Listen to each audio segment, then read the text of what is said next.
Dad was a bivocational pastor. My mom spent a lot of time teaching me the Bible, memorizing scripture, which was something I really hated at the time.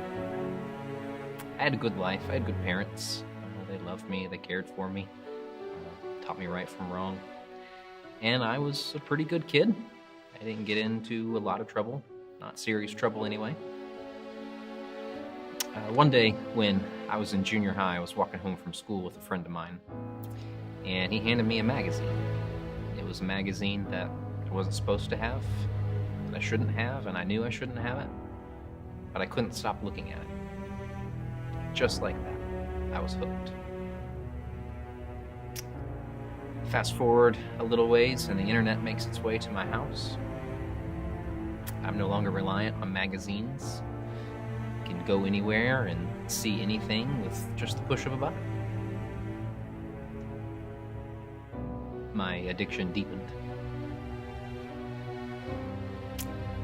I wanted to tell somebody. I wanted to tell my youth pastor. I wanted to tell a friend. Really, anyone would have worked. I couldn't. I couldn't bring myself to tell anyone because I was the preacher's kid. I was the good kid. I was the kid who was supposed to have it all together. I was not supposed to have anything wrong with me. And this was definitely proof that there was something wrong with me. I believed the lie that I was the only person in the whole entire world who struggled with pornography addiction. So I didn't say anything. I tried really hard to beat the addiction on my own. It would work for a little while. A few weeks here, a few months there. But I always came back to it.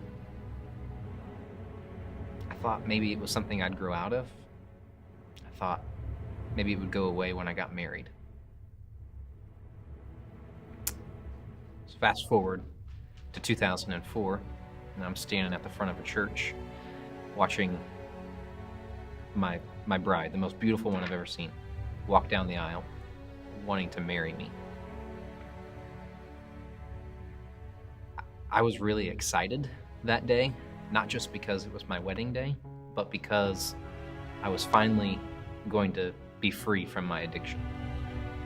I was going to take that magical anti-porn pill called marriage. It worked for a little while, about 6-8 months. And one night, I'm working at a pizza store in our college town as an assistant manager. And my phone rings, and I look down, it's my wife, so I happily answer the phone. And then I immediately wish that I hadn't. I could tell by the tone of her voice that something was very, very wrong. And then she said words to me that I had been afraid of for years. I was checking the internet browsing history. I was caught. Guilty. Busted, I think is the scientific term for this. And so I confessed to her right there. No, I wish I had. No, I called my wife a liar. I denied the allegations. I accused her of not trusting me. And it was starting to work.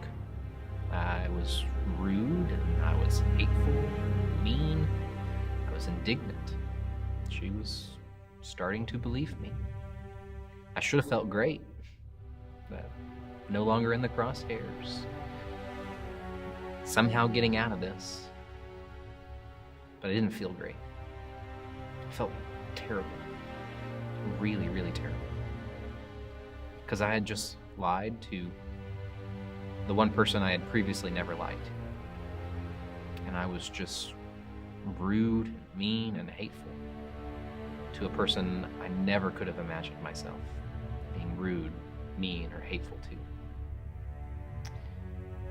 Porn was taking me places I never wanted to go, and It was making me into a person that I never wanted to be. I didn't know what to do, but I knew I had to do something. So I picked up the phone and I called the owner of the pizza store and I said, I need to go home and I need to talk to my wife. I can't tell you what is happening. I just need you to come here and I definitely need you to pray. And after a few minutes, he showed up at the store and I got in the car to drive home. I don't have any idea what I was doing. I didn't have a plan. I drove home. And I walked up to our front door, I unlocked it, I went inside and I found my wife. And I told her the truth. She was angry. She was hurt. She felt betrayed. It was a really awful experience.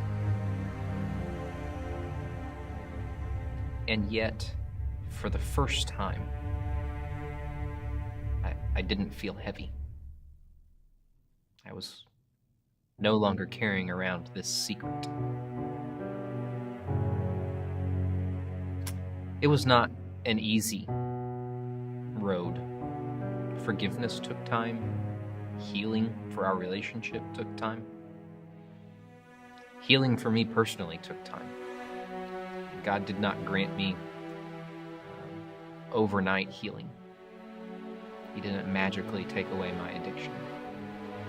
But what he did do was he began to draw me into a relationship, a deeper relationship, a more meaningful relationship with him.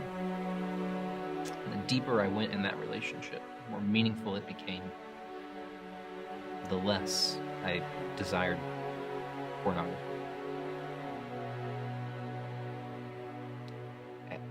I can't stress enough how difficult the process was.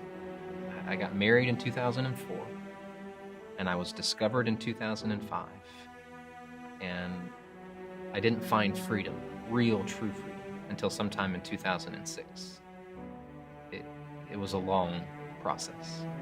But if you're watching this, I want you to know that you're not alone. You're not the only one who struggles with pornography addiction. You can find freedom. You can tell someone. I can't take credit for the freedom that I have or for the hope and the peace that I experience on a daily basis. I tell people all the time, I was hopelessly addicted to pornography. And I do mean hopelessly. I had no chance on my own. But by the power of God, I've been walking in freedom since 2006. You can know this freedom. You can know this healing. And you can know this hope. His name is Jesus.